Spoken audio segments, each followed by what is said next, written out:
If you left the primary crime scene as it is, this investigation would probably have had an excess of evidence. What we are expecting from the Supreme Court is accountability. Let us address these situations like genuine human being first.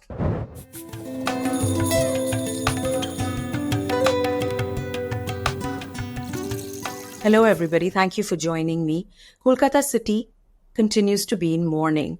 The brutal rape and murder of a young doctor in training at the RG Kar Medical College and Hospital on August 9th has left the city heartbroken and its conscience stirred like it hasn't been in a very long time. Junior doctors continue to protest. Women lead civil society in their quest for justice and reclaim the night. And the CBI continues to carry out its investigation. To get a sense of the emotional landscape of people in Kolkata 1 month later, to understand if closure is even possible given the complete breakdown of trust in public institutions and the Trinamool government, and to see how deep the rot is in the healthcare and medical system that's been exposed by this case, I'm talking to eminent cardiosurgeon Dr. Kunal Sarkar. He's emerged as a very eloquent and expert voice of Kolkata in the recent months. Dr. Sarkar, thank you very much for making the time. Thank you so much for having me. What is the emotional landscape, Dr. Sarkar? We saw something pretty unprecedented last week, and that is, the lights off in the city and protests continuing. This is almost a month after this tragedy took place. How would you describe the mental and emotional landscape of Kolkata's citizens? We initially, when we heard of this, we didn't really hear of this because this happened, as you know. This was not some brutality against women that was exercised in some dark, deep alley or some highway at about wee hours of the morning. This brutality happened inside one of the largest teaching hospitals. It happened in a floor of the hospital, where if you count the patients, the doctors, the workforce together, probably a few hundred people were in circulation over there at any point of time.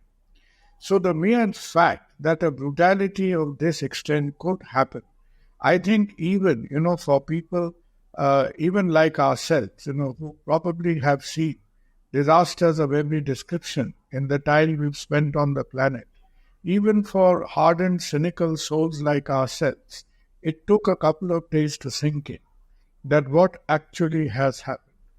So one aspect was this unbelievable brutality of it. So people were still really waking up to the events that this has really happened. You were getting bits and pieces of information from here and there. But well within 24 hours, it was clear to us because all these funny stories you hear in the press, that was it a suicide, was it this, all kind of, rumors. So you had a first maybe 24 hours of hearsay, rumors, whispers, different kind of fabrication, theories going around. But in this day and age, well within 24 hours, we knew for a fact that what exactly had happened.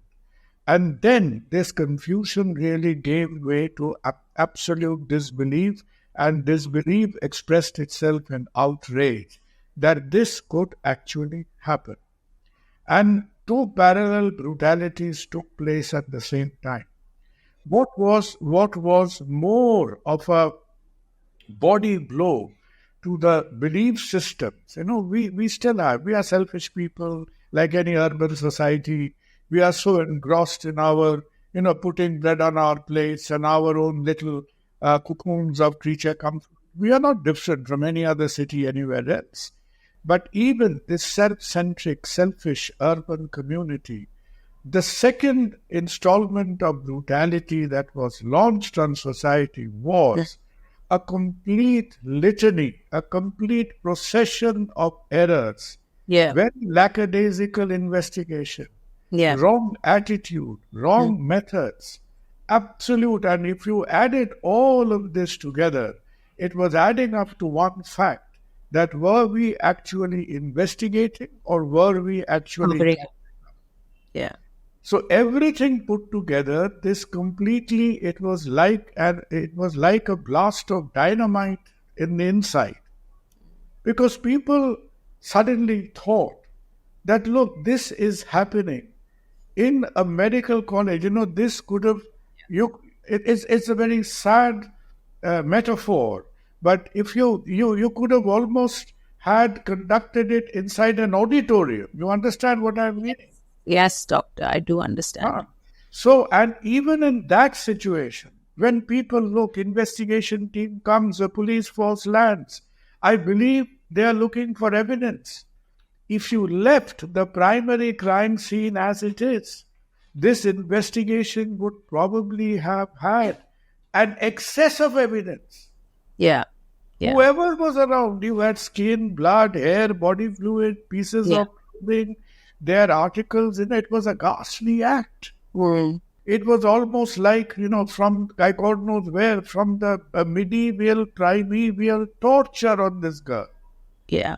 So this crime scene, which was the only evidence it did not have, was the Aadhar card or the passport. Doctor, you said dynamite. This felt like dynamite has exploded on society. Do you see, currently we know that the investigation is with the CBI.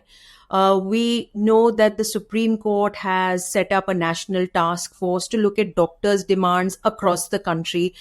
But given the complete breakdown of trust, because junior doctors in Kolkata continue to protest, what is closure in this context, doctor? Given the current scenario, given that that there is a breakdown of trust in whichever way you look at it.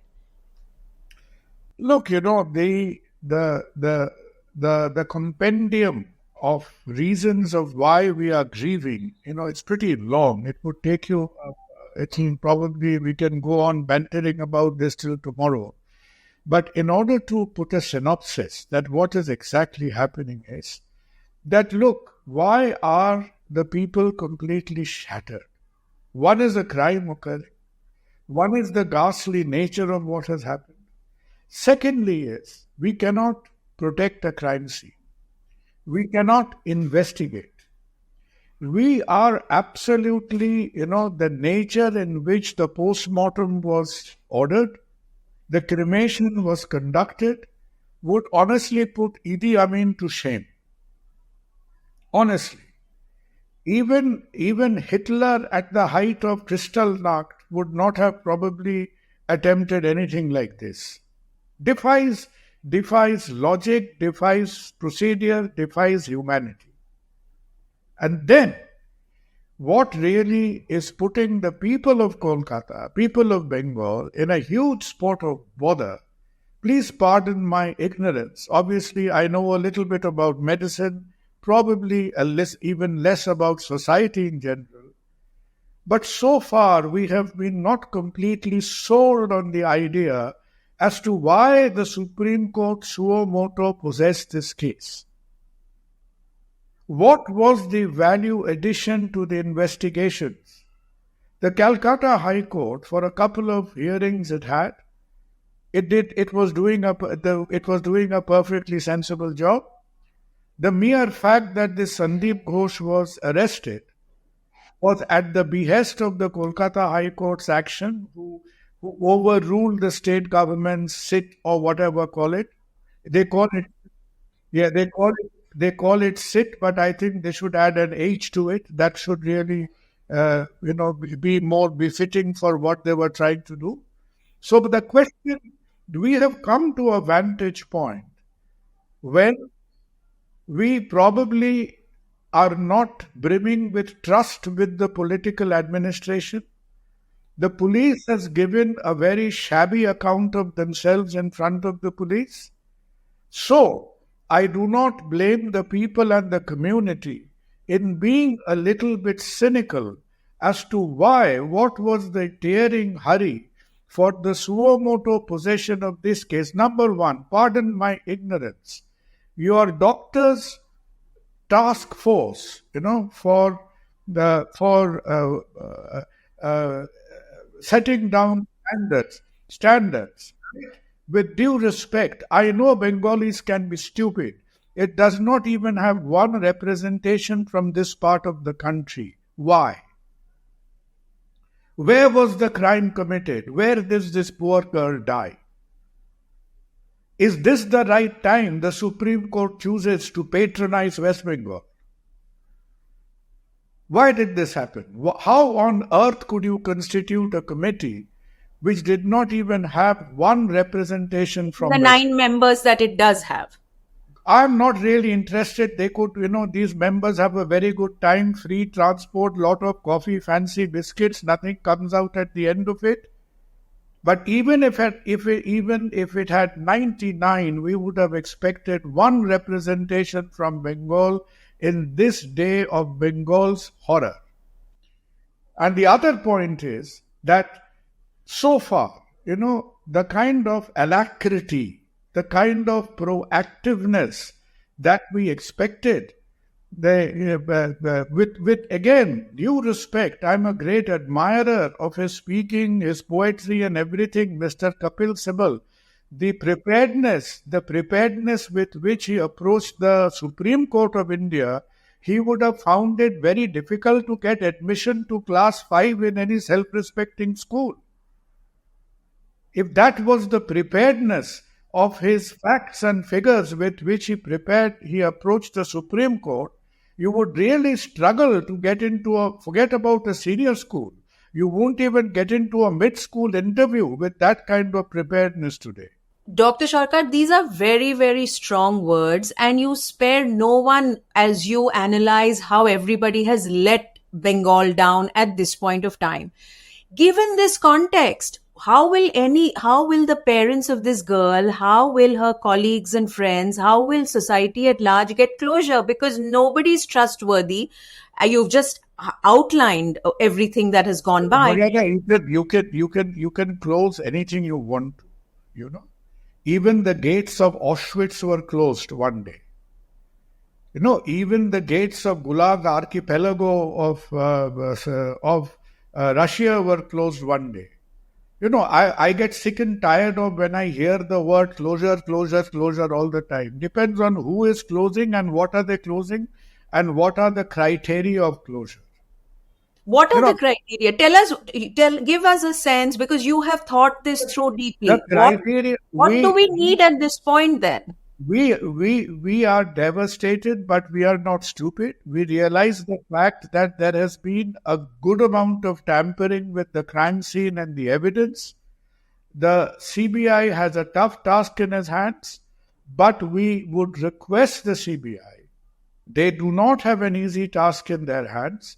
That the CBI, I don't know, probably that is not their fault. It is the fault of the curious media around them. We have all bits and pieces of information coming out here and there. Yeah, not a single clear update to the public. CBI takes an optimum amount of time. They also haven't come, they are not some clever aliens from outer space.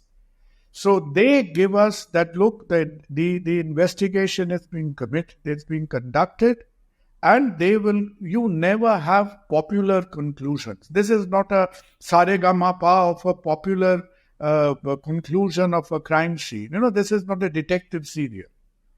They have a tough task. They probably, I don't know, they probably have 20% or 10% of the evidence they ought to have. And CBI has already indicated that to the Supreme Court. Right?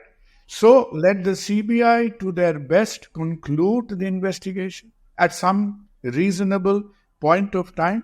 What is a reasonable point of time that will be acceptable, given that there are questions on everything? I think nobody has put the stop clock on CBI, but let us be reasonable. Maybe within a month, in 2 weeks, God knows what. Yeah. And the second point is, what is really more discouraging and demoralizing for our city, state and society is to suddenly approach this whole issue. For more than an entire day of Supreme Court was wasted in the confabulation as to whether it was 9 o'clock, 11 o'clock, 6 o'clock, 7 o'clock, when all these things were supposed to be a part of your basic homework. Mm-hmm. And Yeah. all this pitter patter, chitter chatter was going on in the absence of the police. Who were you discussing? You were not discussing some, rocket science black hole or anything. You were discussing the lapses made by the police in their record keeping, FIR, registering death, complaint, everything. So why are we beating around the bush right now? So it has gone to the highest court of the country. The highest court will also have their process and their procedures. But perhaps, we are not stupid people to expect that they would be calling people and boxing their ears or, hitting them with a ruler. We are not in Charles Dickens society anymore. We realize that. But what we are expecting from the Supreme Court is accountability. That where has the system gone wrong? Where does the Supreme Court feel that the system has been horribly manipulated? Have you heard, I'm sure you have followed this case, have you heard any judicial forum telling us? We all know that how the cremation should not have been done.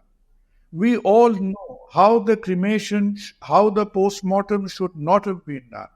I expect my court of law to tell me how the cremation should have been done and how the post-mortem should have been done. Okay? This is not some emotional big boss which is being played out in the highest court of the country.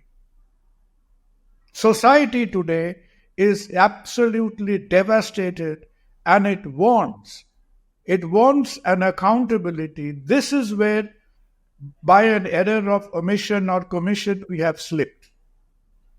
And this is where we should not slip again.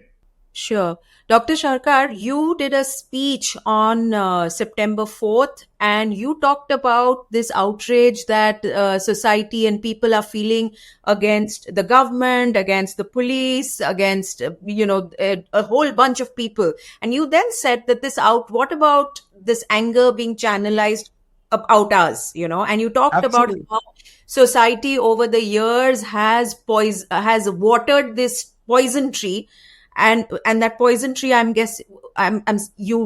think you use that as a symbol of the corruption and the rot in our system as a society, and definitely in this medical system, right? You've talked about that in the past as well, in the context of the number of medical seats in Kolkata colleges. You talk about a cartel that's running it. Sandip Ghosh has been now arrested by the CBI and being investigated for all kinds of other things that may, financial irregularities, scams, corruptions, that may or may not be linked to this murder. You are exhorting doctors to use this tragic opportunity to make something positive in terms of the outcome. Just tell us, what is that positive outcome this opportunity may provide this generation of doctors? Look, very briefly, we have to, I'm sure it is true for any state in the country, but with our state, which probably has, we are probably number 2 or number 3 in the population, and probably number 1 in terms of a tightly packed can of sardines we are in West Bengal with 10 crore people. With the highest population density, a state which for a good part of last 50 years have really not been basking in economic glory, that, for our people with one of the lower per capita incomes of the country, a government health system is absolutely critical. So, there is no two words about the fact that how important a government health system is for West Bengal. We have a decent number. Obviously, you could have had more. So the entire healthcare administration, which administers the total government health side and quite critical aspects, compliances of the private side, it has its own laid down bureaucratic structure. It has a big office, the Swasthya Bhavan, the secretary, all the directors and all their downstream, the organogram is there. But unfortunately, I do not want to get into the personal gossip zone. But unfortunately, you had over the good part of last 5 to 7 years, with this visible, accountable bureaucracy, you had a lot of invisible bureaucracy coming in, control coming in. Either some people were so-called very close to the government, etc., etc. Now, let's call spade a spade. In India, all of us know that if you are close to leaders, netas, etc., there are ways and means of you become influencers, you become very favored. We are not strangers to this phenomenon. Now, this went on expanding exponentially to such an extent that you had a parallel cartel, completely parallel cartel, running this entire system. Many of the heads of these, And this is across West Bengal. It's not just they Arjikor are, or Kolkata. they It's are across like, West Bengal. they are like Eisenhower conducting the Second World War. These are the invisible Eisenhowers of the system. So the most critical decisions, the most critical postings, the most critical appointments, I believe they are privy to do all that. And this Sandip, this not poor chap, this Sandip Ghosh is basically a pocket-sized Frankenstein. And there are many pocket-sized Frankensteins in the system. Because But is there a life-size Frankenstein also? Oh, there are. He is probably third in this Strings of He's number 3 in the algorithmic chain, basically. yeah. There are people who, in terms of mass, volume, specific gravity, it is like a periodic table, So if you go above the periodic table, you have at least 2 more layers about Sandip Ghosh. And this is what I meant, that why did this happen? Why did this happen? Because there was a colony, West Bengal, out of 100,000 doctors, has about 12 to 14,000 in government service. Some of them very good, very influential. They are in the academic center of power over there. And a subgroup of these doctors got themselves very interested. They were interested parties in this back-scratching network. Each one of them was hanging around for that, spoonful of gravy where it comes from. So why have you referred to? And sorry to interrupt. So, each one of us thought, if I get my posting, if I get my, some son, daughter, relative admitted, if I get curry favor and this is denigrated to what levels? Question papers would be leaked for money. Yeah. You would submit blank sheets and get marks. Things that were unheard of. People getting 75% marks across all vital subjects, that became completely commonplace. So Dr. Sarkar, is it possible to clean this up? What will it take? Because it is possible to clean this up. Why? Because of 2 things. One is that the lid has come off the can today. Right? Number one, if anything at all, people who are both in seats of power, administration, in bureaucracy, in politics, I would believe that they at least have some iota of social conscience and a little bit of sense of shame left in them. The Indian Medical Association, it is not some crazy doctor giving you a shopping list. The Indian Medical Association, we owe them a large debt for doing that, has come up with almost a 10-page dossier where they enumerate these things. A critical establishment, the Medical Council, which has, which discusses compliance cases, complaints, etc. with doctors, that is reduced to a circus of nepotism. And not only that, you put your ears to the wall, you will see if you are a doctor appearing for some complaint to the council, even that process is monetized. It's how shall I say, I mean, we've all experienced this in different ways in different walks of life, and it shows a rotten system. Look, we know it doesn't take much to have to plant seeds of small seeds of corruption, malpractice in any Indian system. But even if you consider by Indian standards, this is unheard of levels of excellence. This is unheard of levels of excellence if you ever had one. So, what is the doctor's prerogative, the medical community's prerogative in this time of darkness? What we really bow our heads down to the current generation, to the young doctors. Okay, in this gloom and doom, who within 72 hours, they galvanized the entire community apolitically. Now, that would have never, I have spent a little less than 10 years within the portals of Medical College, Kolkata. In our lifetimes, we never completed a GB meeting. Why? Because 20 minutes into the meeting, if you had 10 doctors, you will have 20 political factions. So politicized. It was so extremely politicized. And the senior doctors have managed to rise above the party politics. Absolutely. If Jesus Christ ever performed the 13th miracle, that would have been one. Dr. Sarkar, can I ask you, you had some strong words to say after the Chhatra Samaj protest and the ensuing violence that we saw, policemen being attacked, public being beaten up. And you made a very strong statement after that, saying that political parties, especially the BJP, which is looking to gain electoral, mileage in such a situation, as all political parties are wont to do, you warned them. You wanted political parties to back off. Is that something that you feel has been achieved again when we saw the protest? Civil society seemed to have taken over the protest again last week around September 4th. Do you think?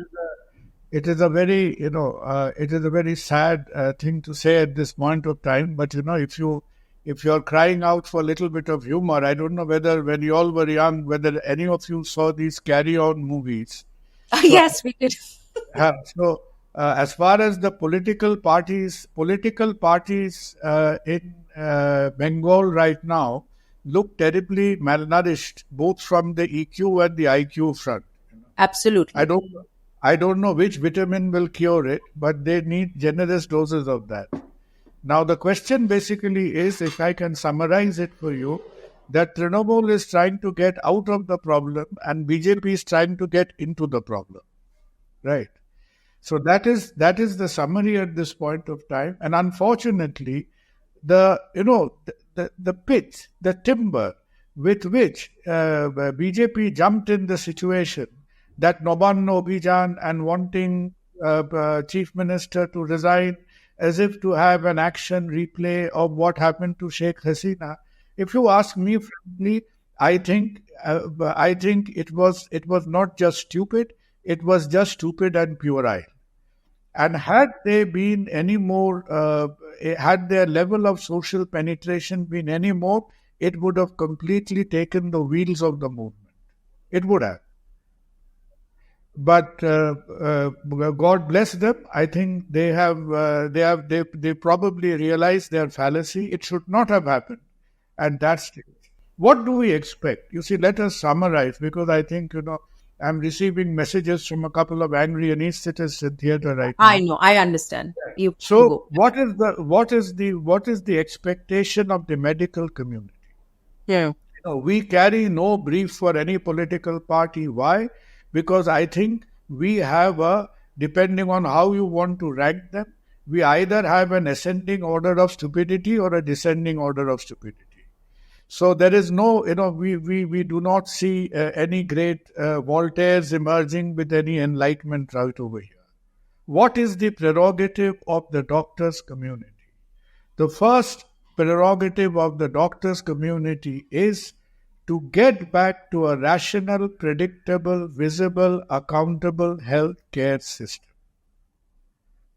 all these unknown, all these unknown phantoms who have completely turned this into an unmanageable cartel.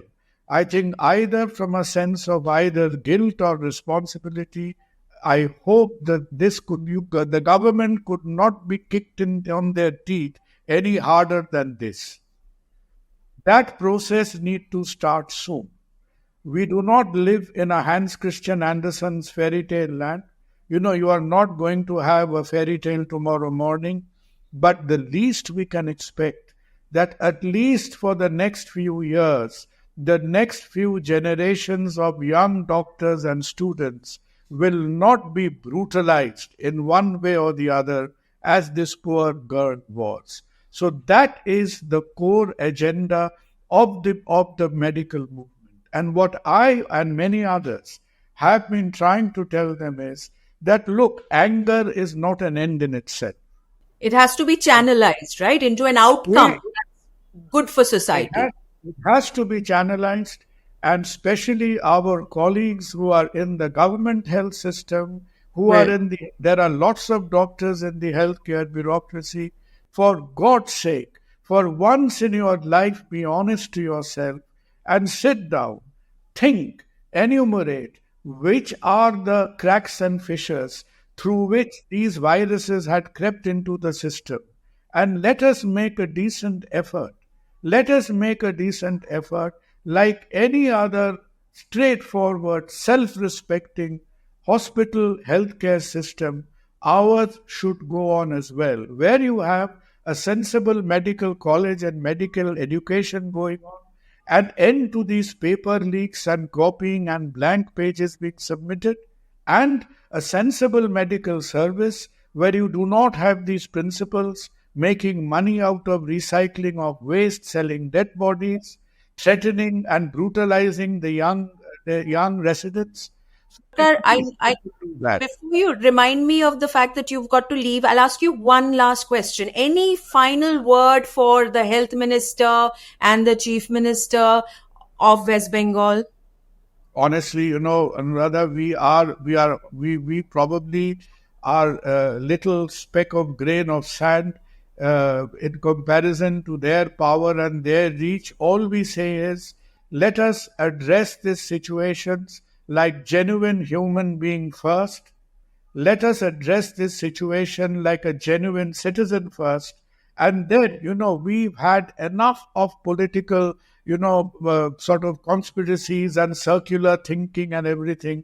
That is what has landed up into this mess. So please address this situation, thinking that is somebody from your homes are studying, admitted in the hospitals. Somebody from your homes is studying in these medical colleges, and get a decent amount, some decent standard and accountability. And please, let us not go on weaving these cobwebs of deceit, because this is what, with our complicity, this is what we have ended up today. Dr. Sarkar, thank you very much for the eloquent way in which you've put everything in context. We'll keep talking and we won't hold you from your patient. You look at the heart in a very different way, and I think everybody needs to find the heart in themselves. Thank you. We'll keep talking. I wish you good luck. Keep well, Anuradha.